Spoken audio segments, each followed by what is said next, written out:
Alors, donc vous avez vu, hein, les partenaires n'ont pas changé depuis tout à l'heure, donc je ne reviens pas dessus. Donc j'y insiste parce qu'encore une fois, j'ai un son très très désagréable. Il est important que vous coupiez votre micro dès à présent parce que c'est assez compliqué. Idem, hein, pour les caméras, pour le confort de tous et notamment pour la qualité du réseau, il serait mieux que vos caméras soient coupées, sauf les intervenants, s'entend. La vidéo sera disponible en replay, mais hop, ceci vous a déjà été dit. Je vais tenter.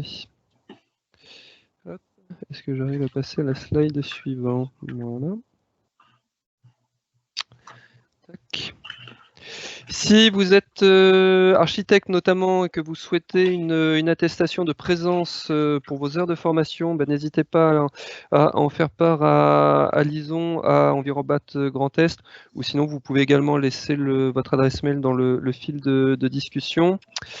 Donc vous rappelez le programme. Donc Michel Hubert reviendra sur les aides spécifiques qui sont mises à disposition des établissements d'enseignement dans le cadre du plan de relance. Et puis nous aurons ensuite la présentation d'un projet par ASP Architecture et par Terra Énergie. Donc ce projet, il s'agit de la mise en accessibilité, de la rénovation et de la mise en accessibilité du collège Haute-Meurthe à Fraise. Nous sommes dans le 88 et nous garderons un petit temps pour les échanges et pour les questions ou en fonction de la vivacité et du nombre des questions, j'en poserai peut-être les questions au fur et à mesure. Voilà, bah écoutez, je pense qu'il est 16h02, donc je pense que nous allons pouvoir commencer. Nous avons un tout petit peu de retard, donc je laisse la parole tout de suite à Michel Hubert pour sa présentation des aides disponibles pour les établissements d'enseignement. Michel, c'est à toi. Oui, alors est-ce que l'on voit ma présentation à l'écran? Je le vois en tout cas, si j'imagine que je ne suis pas le seul, donc tu peux te lancer a priori. Ok, ben Si tu donc arrives juste à le mettre en pleine, si tu arrives à le mettre en plein écran, ça sera encore mieux. chez moi il est en plein écran, donc D'accord, bah dans ces cas-là, on va considérer que c'est bon. en fait, ma présentation est pas spécifique au bâtiment d'enseignement, mais plutôt plus globalement, effectivement, au bâtiment des collectivités. Je vais parcourir en fait les dispositifs assez rapidement parce que je crois qu'on est en retard dans le programme et par ailleurs, je souhaite que l'on puisse voilà, prendre le temps nécessaire pour les présentations suivantes.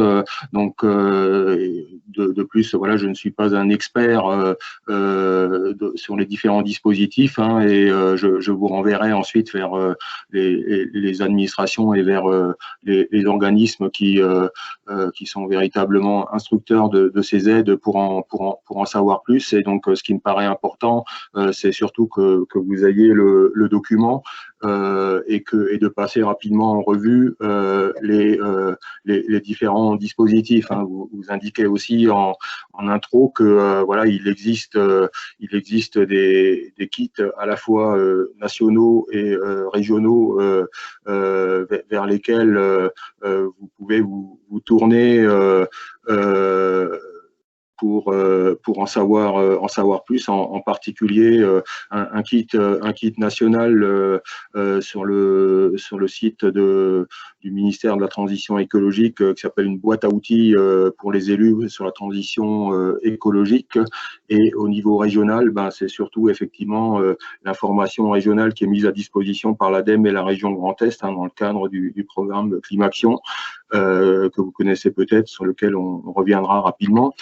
Ce qui est important ben, quand on entreprend une rénovation, ben, c'est de bien s'entourer, hein, ça a été dit avant, et donc en particulier, ben, il existe plusieurs structures vers lesquelles on peut se tourner, notamment le réseau des conseillers en énergie partagée au niveau du Grand Est, hein, qui sont répartis sur tout le territoire. Il y en a 23, vous pouvez trouver effectivement leurs coordonnées sur le site de Climaction. il y a aussi, bien sûr, d'autres administrations comme les CAUE, voire le CEREMA qui peuvent ponctuellement être de bons conseils. Il y a un programme qui monte actuellement en puissance, c'est le programme ACTE. Hein, donc, ACTE, ça veut dire Action des collectivités territoriales pour l'efficacité énergétique. Ça permet de financer surtout des prestations d'ingénierie, hein, des postes d'économes de flux, des outils de mesure et pour les petits équipements, des audits, de l'aide au financement pour la maîtrise d'œuvre ou l'AMO pour la mise en place de contrats de performance énergétique. Ça fonctionne par voie d'AMI. Donc voilà, c'est déjà à l'œuvre depuis 2019, ça monte en puissance. Il va y avoir prochainement d'ailleurs un COPIL régional acté qui va être mis en place, qui permettra déjà de réunir les premiers lauréats au niveau du Grand Est. Il y en a un peu, il y a déjà un certain nombre sur différents départements. Et puis, bien sûr, ça sera ouvert aussi aux autres collectivités qui souhaitent s'y associer.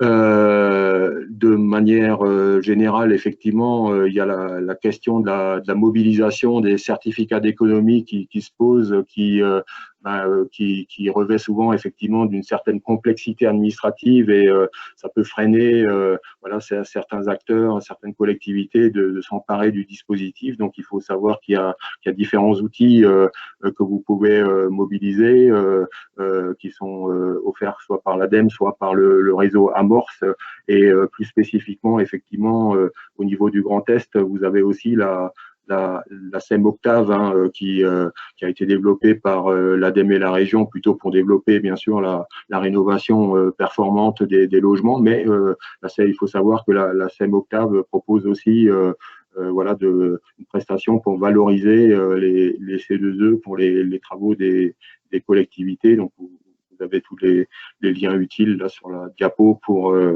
mobiliser cette aide si vous le souhaitez. Pour en venir maintenant au dispositif de financement et de subvention proprement dite, donc l'enveloppe effectivement majeure pour à destination des collectivités et fait des établissements d'enseignement, c'est effectivement ce qu'on appelle la DSIL, hein, la dotation de soutien à l'investissement local, qui a été abondé dans le cadre de France Relance de 1 milliard pour le bloc communal et départemental. Il y a aussi une enveloppe spécifique pour les régions, pour rénover notamment les lycées de 300 millions d'euros.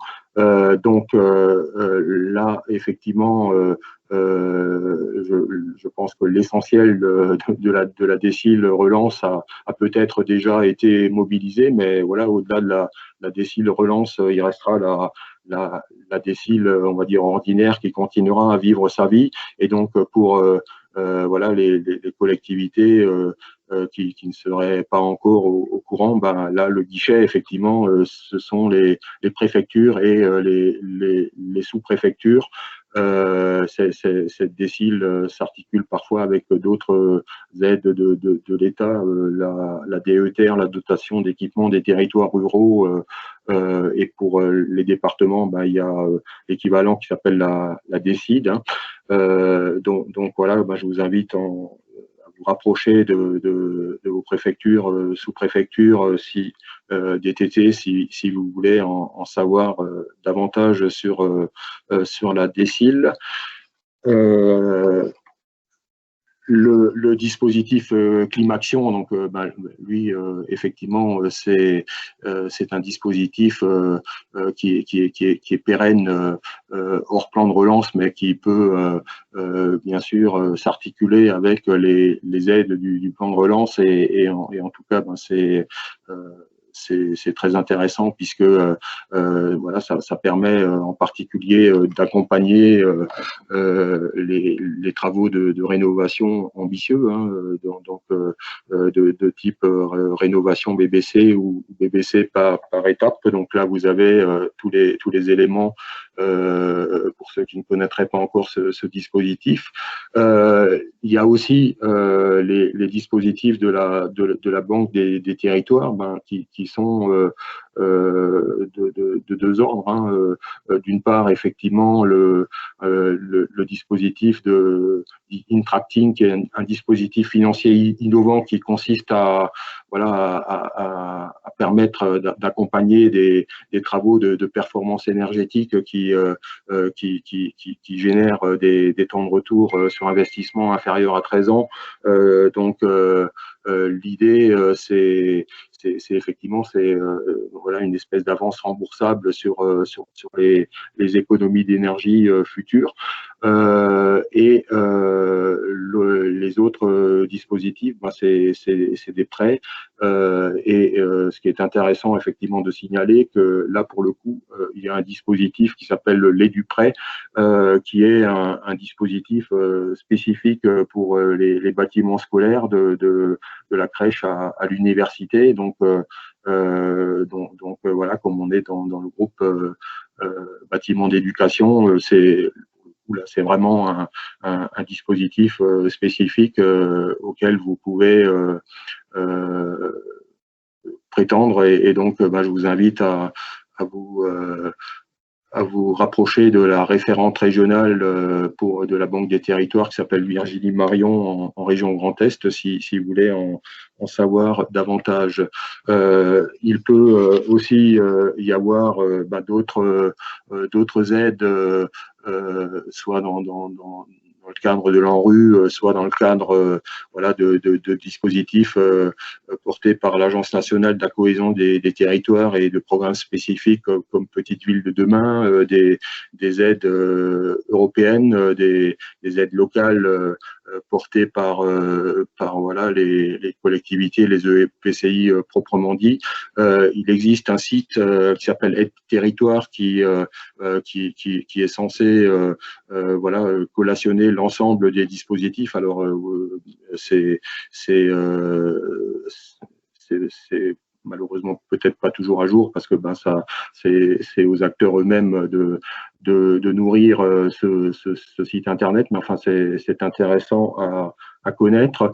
Et pour terminer, voilà, je souhaitais insister sur bien sûr cet aspect de complémentarité des aides, hein, et que signaler que finalement dans le cadre de France Relance, on peut même dans certaines situations avoir déplafonner hein, la limite de 80% de la dépense subventionnable qui est d'ordinaire à la règle, donc notamment par le biais de la décile, hein, on peut aller le cas échéant parfois au-delà, et que les syndicats d'énergie peuvent être voilà, des vecteurs pour travailler sur cette mutualisation, hein, puisque l'article 16 de la loi climat-énergie de 2019 permet maintenant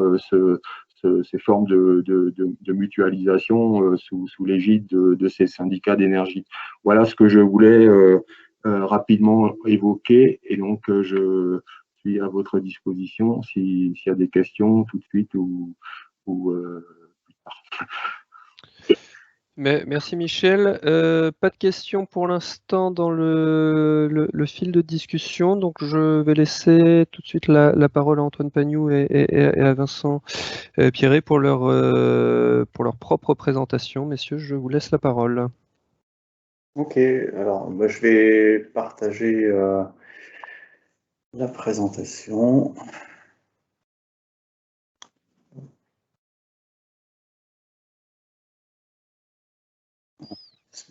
En plein écran. Est-ce que vous avez bien la présentation sous les yeux? On est bon, donc je vous laisse commencer. Ça marche, donc on va dérouler tranquillement. Donc il s'agit du retour d'expérience sur la rénovation énergétique du collège de la Haute-Meurthe à Fraise, dans les Vosges, donc commune de moyenne montagne, pour le conseil départemental des Vosges. Petite particularité, donc comme dans le titre c'est indiqué, c'est une rénovation énergétique qui a été réalisée en site occupé. Alors, je vais commencer par me présenter notre structure. Donc, Antoine Pagnoux, ASP Architecture. On est une petite agence de 8 personnes basée à Saint-Dié, donc assez proche finalement du lieu de la réalisation du projet. On travaille beaucoup, enfin quasi essentiellement dans les bâtiments construction bois, structure bois ou mixte bois-béton, et puis performance énergétique principalement. Le bureau de Terra Énergie, je vais laisser Vincent le présenter. Je crois qu'il allume son micro, je pense. C'est bon? C'est Oui. bon, t'entends Vincent, c'est bon. Donc bonjour, bureau du Terra Énergie, effectivement, pas très loin de Saint-Dié non plus. On est aujourd'hui 6 et on est spécialisé thermique fluide, on fait plus de 50% de nos projets, c'est des bâtiments passifs certifiés ou certifiables, en neuf comme en rénovation. On travaille quasi exclusivement avec des énergies renouvelables, en neuf comme en rénovation. Et pareil sur les projets en neuf comme en rénovation, on essaie de travailler avec un maximum de matériaux biosourcés. Donc voilà. Alors, la présentation, donc là on a une vue aérienne du site dans l'état où il était quand on a démarré le programme. Alors, est-ce que ma souris est visible à l'écran ou pas? Moi je la vois. Hein. On l'a pas très grande, mais on la voit, c'est bon. Ok, très bien. Donc le site du collège, il y a un bâtiment principal qui est celui-là, qui date des années 70. Ce bâtiment principal, il est constitué donc d'un volume central et puis deux volumes annexes qui sont ici. C'est un bâtiment, on va le voir après en photo, qui est tout en préfabriqué béton. Une première époque d'extension a été faite avec la création d'un préau couvert ici. À cet endroit-là, il y a deux autres bâtiments sur le site, un bâtiment de logement, donc en bas à droite, pour ceux qui ne verraient pas ma souris, et puis la partie cintrée qu'on voit là, qui est une demi-pension qui a été réalisée dans les années 2000, au début des années 2000, donc qui est le bâtiment le plus récent qui soit sur le site. Alors ces deux derniers bâtiments, la partie logement et la partie demi-pension, ne font pas partie de l'objectif du projet de rénovation. On a une entrée principale qui est sur rue en bas à gauche ici. L'entrée principale du collège se fait dans un endroit relativement confidentiel actuellement. Et puis vous avez en jaune la flèche qui est l'entrée des professeurs avec le parking professeur qui se situe sur le haut. Alors là, on a une vue sur l'entrée principale, donc avant travaux, bien évidemment. Du collège, on a le bâtiment principal qui s'élève ici au-dessus, et puis donc on voit très bien les préfabriqués, le système structurel préfabriqué qui a, petite anecdote, présenté finalement quelques avantages puisque comme il est préfabriqué et construit sur une trame, en termes de relevé, on a un bâtiment qui est, même s'il y a quelques millimètres, on va dire, entre les éléments préfabriqués, sur les grandes longueurs, le bâtiment est assez facile comment dirais-je, pour recevoir lui-même une nouvelle structure préfabriquée également, puisque il y a peu de variations de dimension, même quasiment pas sur les grandes longueurs. Donc là, on voit une autre vue sur l'entrée avec donc un système très tramé qui présente aussi l'inconvénient d'avoir beaucoup de relief en façade, donc de poser beaucoup de questions sur comment est-ce qu'on vient isoler tous ces reliefs. On a une troisième vue avec donc sur la droite de l'image l'extension qui a été réalisée dans les années fin 80, début 90, le préau couvert. Donc il y a une énorme structure en métal qui est simplement couverte avec des vitrages qui sont des simples vitrages donc qui n'ont pas d'apport thermique significatif pour le collège. À noter aussi que donc vous avez toujours à gauche l'ancien préau, enfin ou plutôt le préau des années 80. Et quand on est arrivé sur cette opération, une première tranche de travaux avait été réalisée pour 2 façades du collège. Donc là, vous avez la première façade.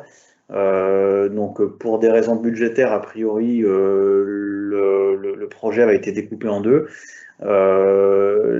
Cette première, comment dirais-je, phase de travaux a présenté aussi quelques problèmes en termes d'étanchéité à l'air. Et puis il y avait d'autres problématiques qui sont importantes à évoquer, qui étaient l'accessibilité des services de secours incendie au collège, puisque cette première tranche de travaux avait omis complètement de traiter tous les autres points, que ce soit en termes d'accessibilité ou de sécurité incendie, puisque ça a été considéré comme un chantier partiel. Et nous, on est arrivé pour faire la seconde tranche, qui était la plus importante, dans laquelle on a intégré tout ce qui est sécurité incendie et accessibilité PMR. Donc, il n'y a pas été une mince affaire, puisqu'il a fallu réintervenir un petit peu sur ces façades-là. Et on a eu aussi quelques problèmes d'étanchéité à l'air sur cette première phase, qui n'avaient pas été traités de façon efficiente. Là, on voit c'est toujours la même façade, pardon, qui est sur l'arrière. Et voilà la deuxième façade où, à cet endroit-là, là où il y a ma souris, à l'intersection en fait entre la partie rénovée et la partie non rénovée, se trouve l'accès des professeurs. En fait, l'accès professeur est ici. Pardon. Alors, on avait aussi quelques éléments qui sont toujours des éléments assez complexes à traiter, qui étaient un petit peu de ce qui restait de l'architecture de cette époque-là. Donc là, on a un gros escalier de secours à l'extérieur avec forcément des gros ponts thermiques. On voit le pont thermique qui est fait au niveau du palier, mais aussi au niveau des jonctions devant les poteaux, et donc la difficulté, si on avait conservé ces escaliers, pour isoler le bâtiment. Donc il y a quelques points singuliers comme ça qui ont dû être radicalement supprimés et remplacés. On voit encore cet escalier à l'extérieur. Et toujours la jonction, on voit encore une autre vue sur l'escalier. Et aussi la difficulté d'avoir réalisé l'opération en 2 tranches, notamment au niveau des jonctions, c'est-à-dire où on a dû reprendre toutes les intersections entre les volumes, et il y en a beaucoup. Donc on a aussi un bâtiment qui était sur cette partie-là partiellement en sous-sol, donc on a un sous-sol partiel uniquement sur cette zone-là, et puis un grand vide sanitaire sur l'intégralité du reste du bâtiment, c'est-à-dire le volume principal et la petite annexe. Point important aussi, on a intervenu, on va dire, relativement dans l'urgence, donc on n'a pas maîtrisé du tout le calendrier, et on s'est retrouvé à faire ce chantier-là en période hivernale. Alors, la période hivernale, c'est pas la plus simple dans les Vosges, puisque en plus la fraise, là, on commence à être en altitude, donc on avait vraiment de la neige, et surtout, on a une étanchéité qui était dans cet état-là, c'est-à-dire en très très très très mauvais état. Elle était vraiment au bout, on va dire au bout du bout, à tel point que les protections avaient été enlevées, le gravillon avait été enlevé sur pas mal d'endroits, et voilà, on voit l'état un petit peu partout. Il y avait des infiltrations qui préexistaient, et il a fallu en fait faire le chantier en site occupé avec des étanchéités qui étaient déficientes. Et non seulement on remettait une façade, mais on mettait aussi également une toiture sur l'ensemble du bâtiment pour éviter les toitures terrasses.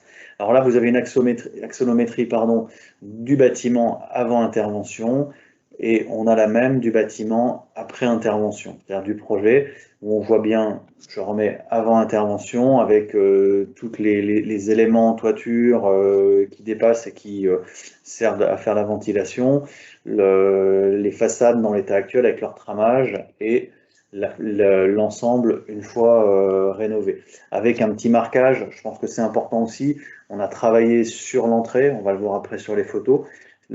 Toujours intéressant, à un moment donné, on fait un projet de rénovation énergétique, mais pour nous, il est aussi, en tant qu'architecte, très important de reclarifier un petit peu les fonctions et puis de faire revivre un peu le bâtiment.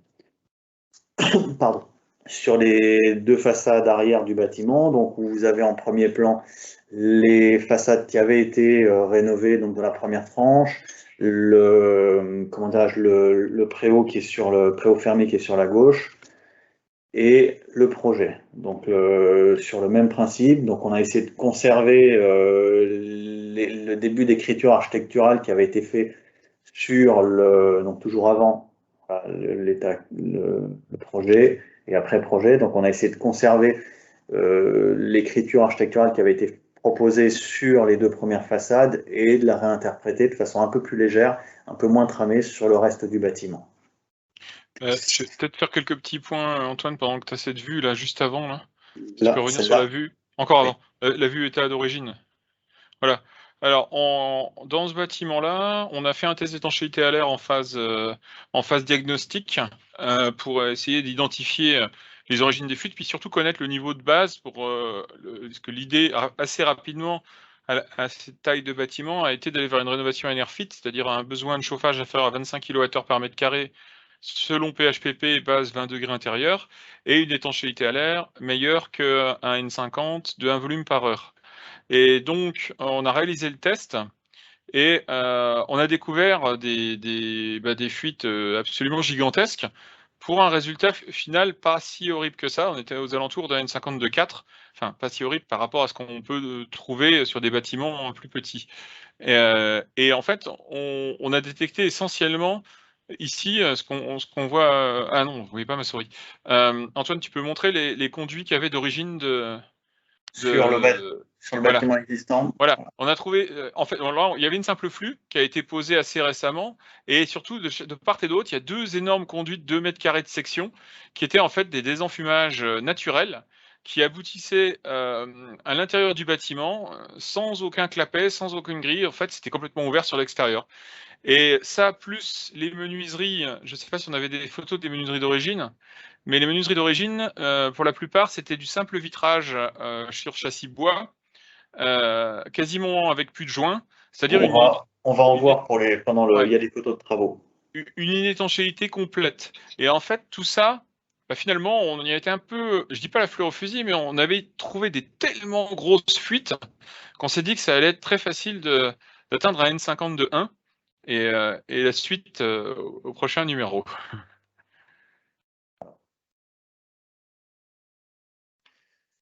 Donc en plan, voilà, là on a le plan du collège, le bâtiment principal qui est en fait un gros carré, hein, vu en plan, qui est un gros carré dans lequel se trouvent les principales salles de classe. On avait ici, alors c'est aussi intéressant de le noter, cette partie-là où il y avait des ateliers en rez-de-chaussée et la demi-pension qui était à l'étage. Donc c'est un collège 600, c'est ça Vincent, hein, si je ne dis pas de bêtises. Oui, c'est un 600, oui. Un collège 600 dans lequel il y avait actuellement, quand on a démarré les travaux, 350 élèves. C'est ça. Et pour lequel, a priori, malgré le fait que dans le collège 600, la demi-pension avait été déménagée pour rajouter des salles de classe, il n'y avait pas encore, d'après les enseignants, assez de salles. Donc on a recréé, dans la partie, dans cette aile-là, on a recréé des salles de classe supplémentaires pour le collège. Sur la partie basse, ici, vous avez toute la zone administration et puis l'entrée principale qui se situe à cet endroit-là. La coupe du bâtiment dans son état projeté, donc on voit bien le principe qui consiste à réaliser une enveloppe continue parfaitement étanche à l'air sur l'intégralité du bâtiment. On a réisolé aussi en sous-phase, donc dans les vides sanitaires, de façon à avoir vraiment la continuité la plus grande possible, on va dire, sur l'ensemble du projet. Hop. Le principe qui a été retenu au niveau de l'isolation, c'est donc ce que j'ai expliqué tout à l'heure. On a ici en gris donc le relief des structures préfabriquées existantes, donc les murs préfabriqués, qui étaient finalement des murs relativement fins sur lesquels Il y avait à certains endroits un petit peu d'isolation intérieure, mais quand on dit un petit peu, c'est 2 cm. Et donc qui était quasiment pas isolé. Et l'idée était en fait, a été de revenir avec des ossatures fixées sur les nervures du bâtiment. Et puis sur ces ossatures-là, enfin plutôt dans ces ossatures-là, on vient remettre un isolant, comment dirais-je, en laine de roche en façade principale. Et puis on a rempli les alvéoles. Et là, c'est-à-dire qu'il y a beaucoup d'alvéoles et beaucoup de quantité par de la fibre de cellulose. Donc on a vraiment une enveloppe qui est très isolante. Alors là, ce qui est important de remarquer, c'est que c'est béton préfa très nervuré et très profondément nervuré en façade.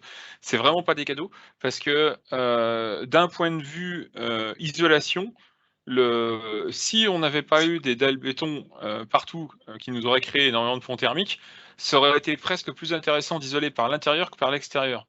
Pourquoi? Parce que quand on travaille par l'extérieur, en fait, on est vraiment obligé de reconstituer une peau qui finalement devient très loin du mur intérieur. Ça nécessite de repositionner les menuiseries très à l'extérieur. Là, elles sont vraiment complètement sorties. Et en fait, on a des endroits, des épaisseurs d'isolant énormes. On a peut-être même plus de 50 cm d'isolant à certains endroits. Mais en fait, cet isolant-là ne participe que peu à l'isolation.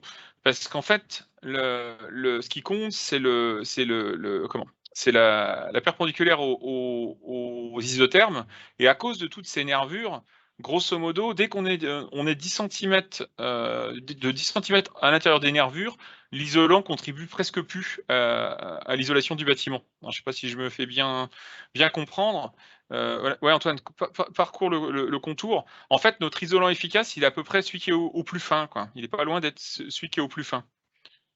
Parce que les isothermes de température à l'intérieur, grosso modo, passent tous à peu près au niveau du nez de la nervure. Et donc, on a l'impression d'avoir énormément d'isolant, mais en fait, on a juste ce qu'il faut, quoi. Il y a des creux qui sont beaucoup plus profonds que d'autres, mais en fait, on a du relief à la fois en coupe en plan et à la fois en coupe verticale. On voit ici le relief sur les panneaux préfabriqués, qui est vraiment très particulier et qui est à part une solution de remplissage, voilà, essayer de suivre cette partie-là. Comme disait Vincent, derrière, la solution la plus simple serait d'isoler par l'intérieur, mais on a les dalles béton. Alors, on voit ici une vue en axonométrie, en perspective et en coupe, où on voit de nouveau ce relief-là avec les menuiseries, la position des menuiseries le plus possible dans l'axe de notre isolant. Ici, donc alors que les menuiseries d'origine étaient localisées ici avec des caissons de volets roulants. Donc les menuiseries ont été remplacées par des menuiseries triple vitrage avec brise-soleil orientable motorisée à l'intérieur entre le premier et le deuxième vitrage, de façon à avoir le moins de maintenance possible, le moins de problèmes possible. Et donc côté intérieur, on est venu en fait faire un habillage complet sur l'intégralité, on va dire, des ensembles menuisés. Alors on a là une vue en chantier, donc c'est pas le chantier à proprement parler, c'était le prototype. À chaque fois qu'on a quasiment même sur chaque opération d'importance, on fait réaliser des prototypes aux entreprises pour pouvoir bien définir les limites de prestation, l'enchaînement des tâches. Donc là, vous avez le prototype qui a été réalisé in situ. Donc on voit encore la façade qui avait été rénovée ici. On voit les démontages, d'ailleurs c'est intéressant, de panneaux qu'il a fallu faire pour aller voir un peu ce qui se passait derrière. Donc là, le principe très simple, on a une première ossature bois horizontale, une deuxième ossature verticale, la laine de roche et en fait les caissons qui sont formés par derrière et la menuiserie extérieure. Donc on voit alors on ne la voit pas sur ça parce que les volets étaient fermés, mais la menuiserie qui était complètement en retrait qui vient en avant. Et là on voit bien le relief, la problématique de relief liée à la préfabrication. Alors là, on peut en profiter sur cette photo aussi pour voir, hein, j'avais dit tout à l'heure, suite au prochain numéro, c'est que après le test d'étanchéité à l'air, ayant trouvé tellement de trous énormes dans l'enveloppe, en fait, on n'a pas été capable pendant le test de mettre en évidence d'autres défauts significatifs. Or, une fois que ces énormes trous ont été rebouchés, ça c'est un peu la magie des tests d'étanchéité à l'air dans des grands bâtiments anciens, c'est qu'apparaît toute une deuxième série de défauts. Et là, les défauts, ils se sont caractérisés essentiellement par des passages au niveau des prises électriques et on va dire d'un certain nombre de raccords de cloisons à l'intérieur du bâtiment, mais dont l'origine venait, et Antoine, tu peux les montrer, des raccords de panneaux préfabriqués. C'est-à-dire les parties basses de panneaux, voilà, on voit ici, où il y a des endroits, des encoches de levage, et les raccords entre panneaux. Alors là, si on en a un des raccords entre panneaux, il y en a même peut-être deux là. Ouais. Enfin, il y a des raccords entre panneaux. Et en fait, c'est encore plus compliqué que ça, c'est que derrière, il y a aussi les poutres béton d'étage qui viennent un peu de manière tridimensionnelle s'encocher dans le béton. Et en fait, c'est là où on a découvert que en fait, on n'atteignait pas le N52.1 parce que passé un certain niveau, toutes les fuites passent de manière diffuse dans tous ces raccords. Et donc, on a dû traiter des centaines de mètres de raccords par l'extérieur avec adhésif et mousse adéquate pour atteindre l'étanchéité à l'air. Et ça a été relativement compliqué. Et surtout, ça n'est apparu qu'en phase chantier, parce que le test préalable n'a pas permis de le mettre en évidence. Alors, ce qui fait qu'aujourd'hui, sur ce genre de projet, en test préalable, on pousse très très loin la dépression et on va vraiment rechercher ces défauts-là, quitte à boucher tous les autres gros défauts massifs pour faire apparaître ce qui est un petit défaut à N52.4 et qui devient un défaut rédhibitoire pour atteindre un N52.1. Alors là, on a une vue de l'échafaudage sur la façade en cours de travaux, où on distingue de nouveau donc, nos ossatures en bois ici, la contre-ossature verticale, qui sont en préparation. Toujours une vue du chantier avec, sur le même principe que les façades, en fait, au niveau de la toiture, on va utiliser du bois aussi, ce qui est tout à fait cohérent, avec l'objectif d'utiliser un maximum de biosourcés. Donc là, on est enfermé de bois toutes simples qui viennent poser sur la structure béton existante. On voit ici donc sur la partie basse donc toutes les ossatures qui sont en train de se monter et puis les fenêtres. Dans la première partie ici, vous avez les premières fenêtres qui commencent à être posées. Donc le chantier toujours en cours. Là où on voit que en fait on a raisonné zone de façade par zone de façade pour pouvoir libérer des espaces de travail. Toujours avec la difficulté en fait au niveau du collège de faire tourner, enfin d'essayer de faire tourner les salles de classe pour éviter d'avoir des échafaudages juste devant les fenêtres pendant les heures de cours.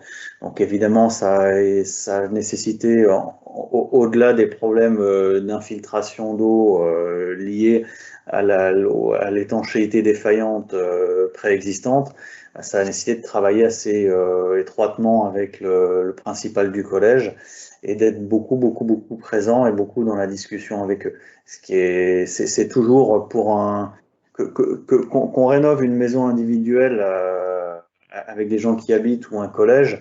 C'est toujours la même chose, c'est-à-dire que la première semaine, ça va, les gens sont contents, la deuxième, ça va, la troisième, ça commence à être compliqué, la quatrième, voilà, ça commence un petit peu à être difficile. Je pense que la rénovation en site occupé, c'est quelque chose d'assez complexe et d'assez difficile à vivre pour les occupants, et c'est très important de le prendre en compte dans le process aussi. Donc la préfabrication, dans ce cas-là, le côté sériel, le côté répétitif lié à la préfabrication du bâtiment d'origine, et donc finalement le process préfabriqué de la rénovation sont très intéressants et permettent franchement d'accélérer et de simplifier aussi l'occupation du chantier et donc du site. Alors là, on a la dernière phase finalement de la façade avec sur la droite la jonction avec le préau existant. Donc la dernière phase qui est la couche de laine de roche avant pose débardage. Là, on a une vue de la toiture où le principe est d'avoir posé des fermettes donc, sur la structure béton et puis par au-dessus de la structure béton, on a 40 cm de cellulose qui sont mises en vrac. Alors là, on a une coupe, donc justement, c'est sur les structures existantes où on voit en fait ce qu'on a découvert en chantier, qui était finalement les acrotères. Une fois les acrotères enlevés de la partie qui avait été faite avec toutes les jonctions, donc les quelques problèmes de remplissage d'isolant qu'on a pu trouver. Ça, c'était sur la partie existante, hein. Sur la partie qui avait déjà été rénovée. Qui a été rénové. Ouais. Et en fait, les celluloses, c'est vraiment, ça pose. Enfin, il y a des règles bien particulières de remplissage, et il faut vraiment suivre ça en densité et pratiquer un autocontrôle. Alors là, c'est moins évident parce que les panneaux sont pas, les caissons sont pas continus en volume. Mais c'est quelque chose qu'on peut tout à fait bien maîtriser, mais qu'il faut absolument bien suivre, parce que si on a des erreurs de densité en insufflation, alors c'est pour la cellulose, mais c'est pareil avec d'autres pulvérulents, bah on obtient ce problème en haut de caisson, quoi. Alors là, c'est pour expliquer un petit peu les problèmes d'infiltration qu'il y a pu y avoir. C'est une des photos les plus catastrophiques. Les agents d'entretien avaient essayé de faire des espèces de gouttières qui ramenaient vers des poubelles. Donc on est toujours dans la partie existante, hein, avant travaux. Oui, pardon, ça c'est avant travaux. Donc les façades rénovées ici correspondent à la partie qui avait été rénovée précédemment. Et donc l'état du collège intérieur avant travaux. Et là, on passe donc à la vue du collège une fois fini. Donc, ce que j'expliquais tout à l'heure, la requalification de l'entrée, je pense que c'était un élément important. L'architecture initiale, c'était l'assemblage d'un système préfabriqué qui donnait pas forcément une architecture attractive, était vraiment purement fonctionnelle. On avait une entrée qui était très, très intimiste finalement, dans un angle. Et donc on a travaillé avec ce auvent, et puis avec le bardage bois sur cette façade-là, qui est une façade pas très exposée, de façon à vraiment réindiquer l'entrée du bâtiment, réorienter l'ensemble du collège, et lui donner un aspect plus accueillant. Après, on a travaillé avec 3 touches de couleurs, du jaune, du bleu, du rouge, pardon, et du bleu, qui sera sur le petit bâtiment qui est là, sur la partie administrative, de façon aussi à essayer de rendre un peu plus lisible finalement le volume pour les occupants, donc les élèves. Voilà les 3 teintes qui ont été réutilisées, qui sont finalement les 3 teintes, parmi les 3 teintes qui avaient déjà été utilisées dans la première phase. L'intégralité donc des couvertures a été réalisée en aluminium, avec le moins de perforations possible. Donc le seul volume dans lequel il y a des perforations, c'est le volume principal. Les autres, on a essayé vraiment de garder l'intégrité et puis de changer un peu l'écriture du collège. On a une vue un peu plus proche de la façade, encore un petit peu plus proche. L'entrée toujours du collège et l'entrée principale donc des élèves. Voilà, une photo sous la partie administration. Et puis la partie salle de classe qui a été rénovée, où ce qui est intéressant de voir sur cette façade-là, c'est qu'on a donc des menuiseries qui gardent un maximum de clair de vitrage pour avoir un maximum de lumière qui rentre dans les salles de classe, le plus profond possible à l'intérieur. Les habillages qui ont été faits ici, donc qui sont des habillages en médium, qui ont été repeints en blanc, permettent vraiment d'intégrer les travaux et de faire comme si ça avait toujours existé. On a supprimé toutes les mini-fenêtres qui étaient dans les systèmes préfabriqués, où on a analysé que de toute façon, si on les isolait, avec le traitement des retours et les largeurs des dormants, en plus du prix, ça apportait absolument rien d'un point de vue éclairage naturel. Donc en ayant supprimé toutes ces petites fenêtres, mais en ayant utilisé des châssis aluminium très mince et posé en applique extérieur, donc en allant chercher vraiment la lumière à l'extérieur sur les ouvrants qu'on a conservés, font qu'à la fin, l'éclairage naturel est aussi bon qu'avant travaux. Alors, petite particularité, le préau ne faisait pas partie du programme, c'est-à-dire qu'on ne pouvait pas y toucher. Donc, les façades intérieures du préau, toutes les façades intérieures du préau ont été réisolées sur le même principe que ce qu'on a ici à l'extérieur. Simplement, on a du bardage bois partout à l'intérieur du préau pour en profiter pour faire un petit peu d'acoustique supplémentaire dans cet espace assez utilisé, qui a aussi un lieu de passage. Alors, Vincent. Alors ça, c'est quelques thermographies d'avant les travaux, surtout celle en haut à droite, où on peut compter les agglos, on peut voir les infiltrations et les ponts thermiques. Enfin voilà, c'est plus pour illustrer que... Et on peut aussi noter les températures, hein, pour des températures ambiantes à 20 degrés, on a quand même beaucoup de surfaces qui sont à 13 degrés, enfin c'était complètement très peu. En fait, le bâtiment n'avait que 2 cm d'isolant. Alors on pourrait dire que 2 cm d'isolant c'est rien, mais en fait c'est pas vrai, parce que quand on a fait le modèle thermique PHPP dessus, avec 2 cm d'isolant, à la fin on sortait avec 600 kW de puissance de déperdition. Si on avait eu s'il n'y avait pas eu d'isolant, on aurait eu plus d'1 mégawatt de déperdition. Et aujourd'hui, après rénovation, on est à 150 kW. Donc on a divisé par 4 la puissance de la sous-station du réseau de chaleur qui alimente le collège, quoi. Voilà les chiffres. Je vais les commenter. Voilà, donc oui, alors étonnamment, hein, ça c'est dû à la compacité du bâtiment et à la modulation. On n'était qu'à 120 kWh par mètre carré, alors qu'on est à 550 mètres d'altitude. On est après rénovation à 22 kWh par mètre carré, donc on est bien en dessous du niveau Enerfit. Et la puissance, là on a conservé 200 kW parce que c'est l'abonnement qui a été conservé, mais dans l'étude PHPP, on était à 150 kW de puissance. Et donc un coût énergétique qui passe de 34 000 € par an à 8 600 € par an. Donc pour un montant de travaux d'1,8 million, je crois, compris l'accessibilité, oui c'est ça, et la création des toitures, donc on est à moins de 400 € du mètre carré, compris la création complète de toiture et l'accessibilité, avec des matériaux presque tous biosourcés, hein. La laine de roche en extérieur étant une nécessité incendie, le reste étant donc de la cellulose, des ossatures bois et de la cellulose en comble. L'accessibilité a consisté principalement, alors en dehors de la mise aux normes, des mains courantes, de certaines largeurs de porte, etc., à créer un ascenseur dans le bâtiment principal. Donc en fait, en intervention par la toiture, toujours en site occupé, donc on est intervenu par au-dessus. Donc l'intérêt de refaire les étanchéités, de refaire une toiture complète, c'est aussi révélé pour ça.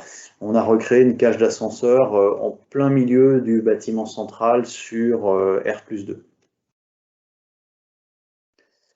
Vous avez toujours voilà, les dates et puis les montants de travaux, et toujours en haut, bâtiment existant, en bas, sur votre droite, bâtiment projeté.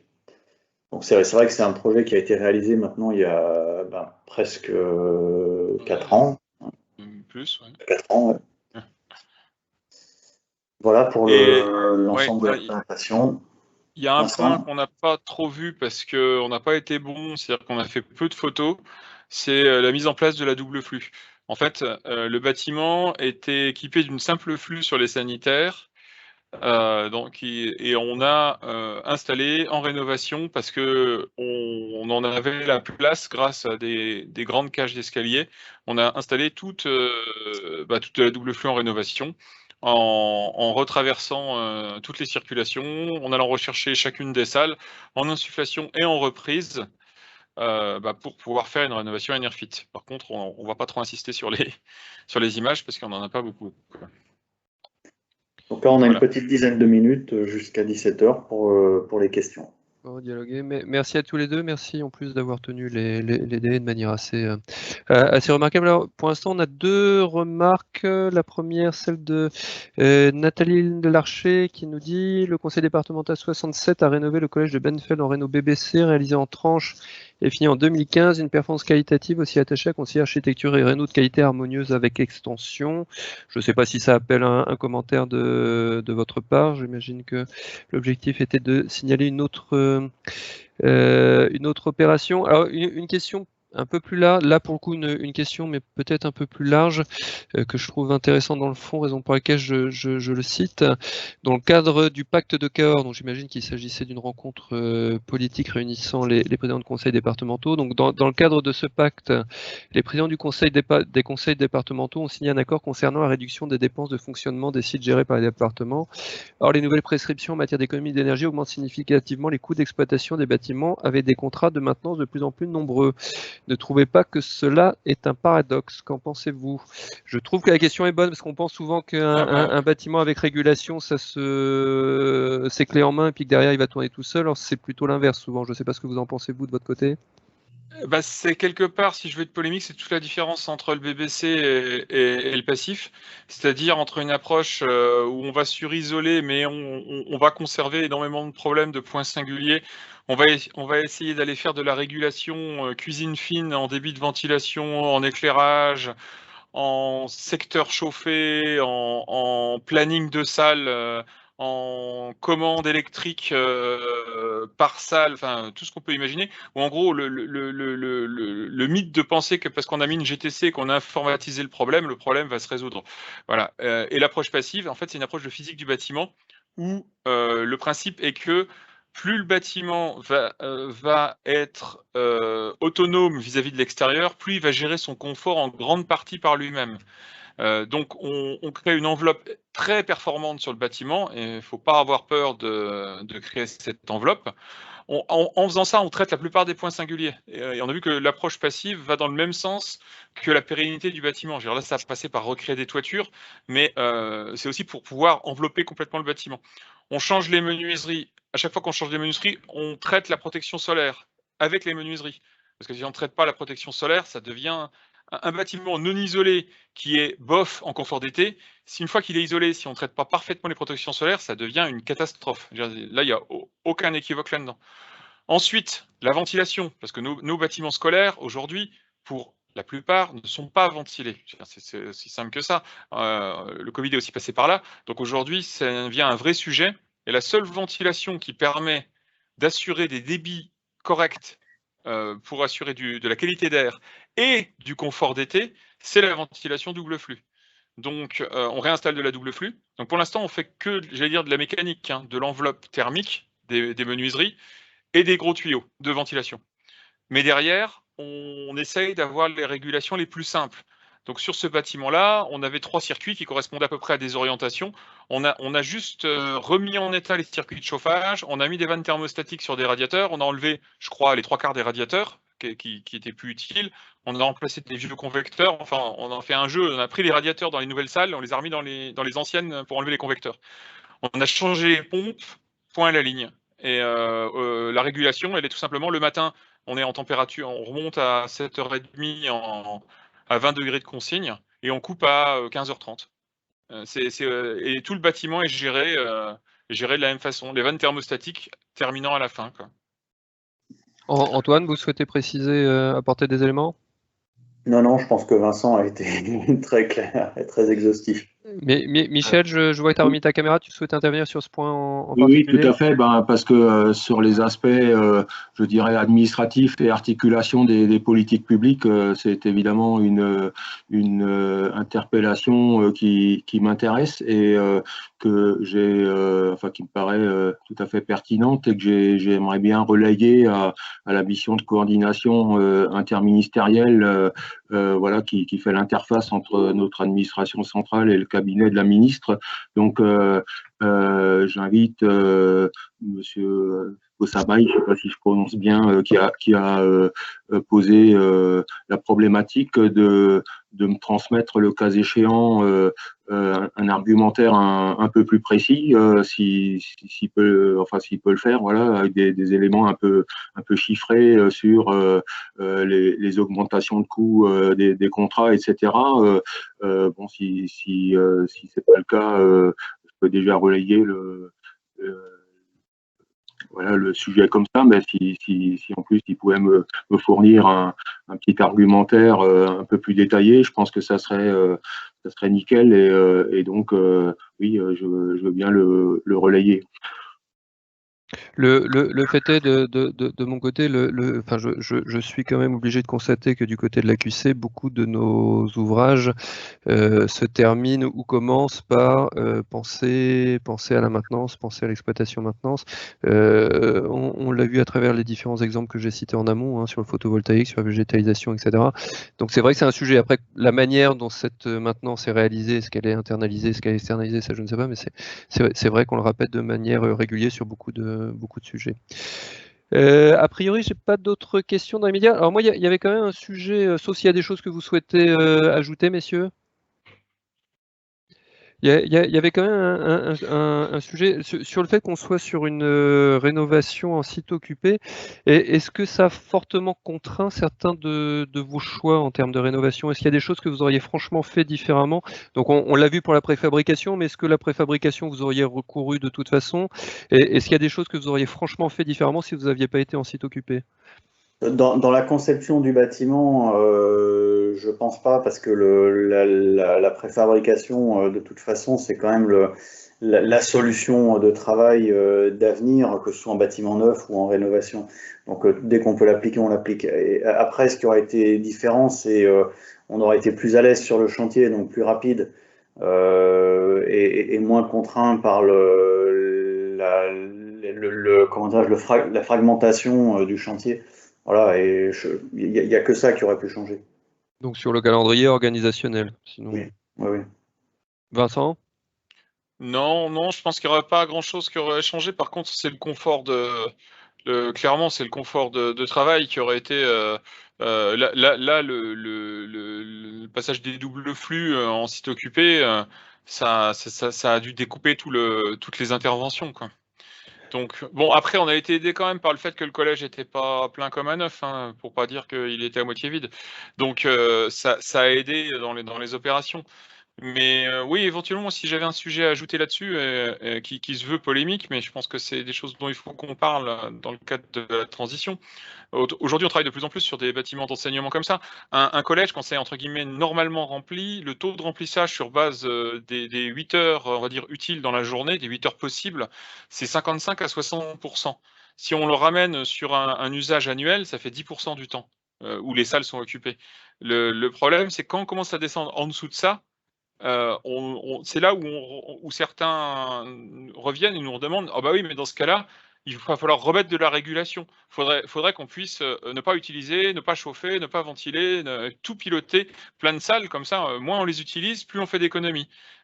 Moi, je pense qu'à un moment, il faut se poser aussi la question, d'organisation, et que, quand on commence à descendre sous 60 ou 55%, sur 8 heures par jour, hein, 55% de 8 heures par jour d'usage des salles, c'est un problème organisationnel, et il n'y a pas de solution technique au problème organisationnel, quoi.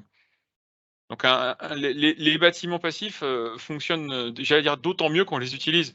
À un moment, il y a quelque chose qui devient un paradoxe, quoi, de vouloir être super performant, super régulé, mais finalement utiliser que quelques heures, quand c'est pas 1 heure et demie à 2 heures par jour, certaines salles, quoi. Et le fait d'être en site occupé en termes de surcoût, et puis ça sera ma dernière question parce que je vois qu'il est quasiment 17h, vous arrivez à l'identifier ou pas? Non, Non. franchement, non, parce que il faudrait faire le même pour savoir. Ouais, d'accord, c'est ok. consulter. Bon, j'entends le. L'incidence économique, en fait, elle est estimée par les entreprises. Donc, elle est estimée par les entreprises quand ils font leurs offres sur le chantier. Finalement, la règle globale, elle est la même. Ce qu'on a, alors peut-être une petite incidence sur le fait que les échafaudages restent un peu plus longtemps. Voilà, mais c'est que là-dessus. Ce serait que là-dessus. Installation de chantier, dont échafaudage. à déplacer un petit peu plus long. Donc, c'est pas très significatif économiquement. Vincent? Ouais, non, je suis d'accord avec Antoine. Et puis on a tous une nature, même les entreprises, on a tous une nature optimiste. C'est qu'on s'imagine toujours que ça va bien se passer. Donc c'est pas aujourd'hui, on manque de recul entre les deux, quoi. Et c'est oui, sur l'eau fluide. Bon, on le voit peut-être plus en logement, hein.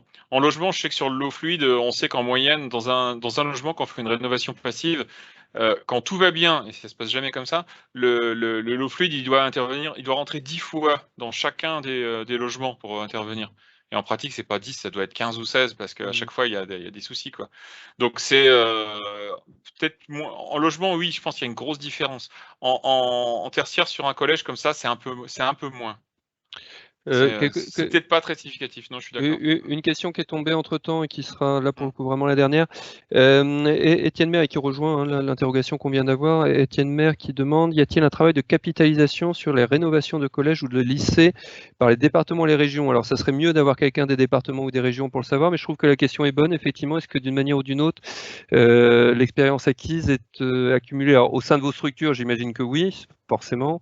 Mais est-ce que dans le dialogue avec le maître d'ouvrage, vous avez l'impression qu'il y a quelque chose qui est capitalisé? Vous avez l'impression de remettre le tissu sur le métier à chaque fois? Vincent? Alors, au niveau des maîtres d'ouvrage, je me dis, ça dépend beaucoup des maîtres d'ouvrage. Là, on est quand même sur des gros maîtres d'ouvrage qui a Oui, priori en sont tout cas, quasiment nous, monofonctionnels dans leur oui, bâtiment. complètement. Enfin, Et en plus, l'avantage, c'est qu'on travaille avec des maîtres d'ouvrage qui ont des équipes sachantes à cette taille-là, je veux dire, qui ont des équipes techniques. Et aujourd'hui, Il y a un sujet sur ça, je pense, qui est très important. Je te coupe, Vincent, juste parce que c'est un peu en amont d'une réponse technique. Ce qu'on constate, c'est souvent la partie travaux et la partie maintenance, entretien. Sont souvent je ne parle pas que pour le conseil départemental 88, mais les maîtres d'ouvrage avec qui on peut capitaliser sont ceux où les services se parlent, ou sont fusionnés, où on arrive à toucher tous les services en même temps. Ce qui est très compliqué, c'est souvent ceux qui vont hériter finalement du projet, que ce soit un projet neuf ou une rénovation, une réhabilitation. Ils n'ont pas forcément participé au projet, ils n'en comprennent pas la genèse ni le fonctionnement. Donc il y a souvent une crainte et souvent une défiance entre services. Et vraiment, il y a une question politique, c'est-à-dire organisationnelle, c'est-à-dire qu'un projet comme ça, pour qu'il y ait des petits qui soient faits derrière, il faut que tout le monde adhère, y compris d'ailleurs les futurs utilisateurs. C'est-à-dire que un conseil départemental, c'est souvent une organisation qui est très structurée, avec des pôles différents. Et vraiment, il faut emmener tout le monde, parce que si on n'emmène pas tout le monde, s'il n'y a qu'une partie des gens qui sont convaincus, c'est très difficile à faire que ça fasse boule de neige. Et surtout qu'on comprenne qu'est-ce qui s'est passé, qu'est-ce qu'il y a de bien, et comment ça peut être encore mieux. C'est-à-dire comment on s'approprie aussi le projet pour le faire vivre. C'est-à-dire que finalement, un bâtiment performant, il le sera encore plus si tout le monde adhère derrière. Et ce qui est le plus important, c'est de faire comment dirais-je, de faire des références au sens où les utilisateurs puissent faire un retour positif en disant oui, on est mieux, oui, on respire mieux. Quand on est allé dans le collège, on avait fait des mesures de qualité d'air au moment où il y avait de l'enseignement. C'était une horreur. On n'arrivait pas forcément à mettre des mots dessus. Là, aujourd'hui, il n'y a plus ces problèmes-là. Une horreur, c'est tout à fait ça. Voilà, ces problèmes-là ont été réglés. Et du coup, ils ont été réglés tout simplement. Mais ils peuvent pas être verbalisés. C'est-à-dire que parce qu'ils n'existent plus, ils seront plus jamais verbalisés. Et ça, c'est très difficile comment dirais-je, à le matérialiser, à faire en sorte que ça soit compris et que ça donne envie de faire mieux. La seule chose qu'on a, je dirais, ce qui est très important, c'est le ressenti finalement des occupants qui vont dire bah oui, je me sens bien. Voilà, tout simplement, je consomme très très peu et je me sens bien. Je dirais qu'une fois qu'on a fait ça, Il y a ça, et il y a aussi le côté facilité d'exploitation, c'est-à-dire où l'homme à tout faire du collège, il est tout à fait apte à exploiter parce qu'il n'y a pas grand-chose à faire, voire il n'y a rien à faire, quoi.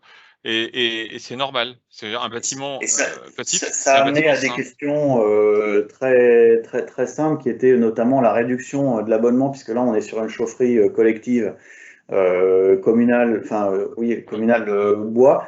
Ça a amené à beaucoup de questions sur la première année d'exploitation où le maître d'ouvrage a hésité très très fortement à réduire son abonnement alors qu'il était significatif, et il l'a fait en deux temps, je crois.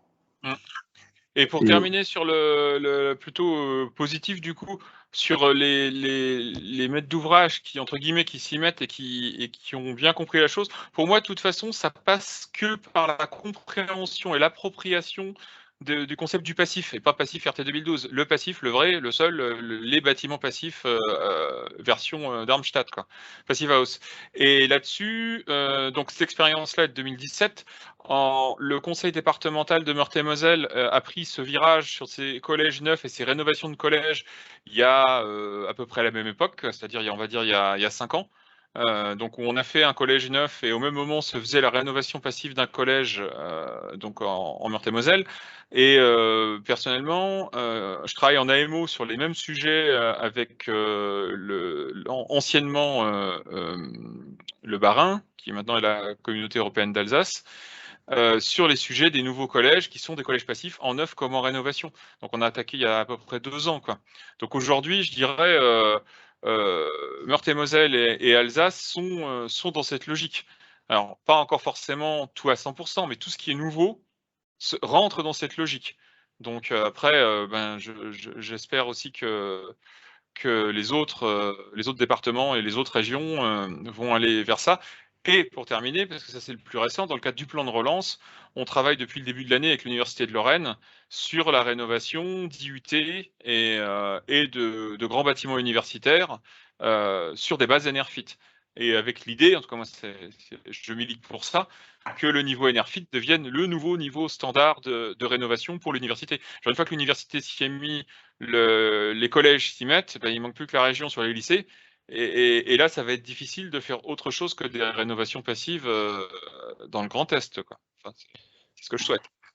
Et pour le coup, Michel, c'est toi Oui. qui auras le mot de la fin, donc ta remarque, ta réponse, et puis en forme de conclusion, on va dire. Oui, juste pour répondre concrètement, effectivement, sur les éléments de capitalisation. Donc, il existe des choses qui ont été faites par le CRMA au niveau national, et je voulais rappeler qu'au niveau régional, il existe effectivement un réseau régional qui s'appelle Performance des bâtiments publics, qui réunit pour le coup les collectivités et différents opérateurs publics, et donc il y a bien sûr la possibilité pour Monsieur Maire de participer à ce réseau qui permet justement à tous les opérateurs publics régionaux de partager leurs différentes bonnes ou mauvaises expériences via une plateforme collaborative. Voilà ce que je souhaitais préciser, Bertrand.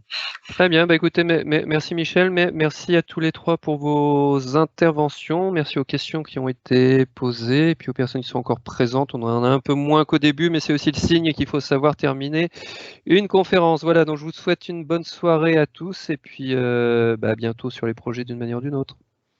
Bonne soirée. Au revoir. Au revoir. Merci, au revoir.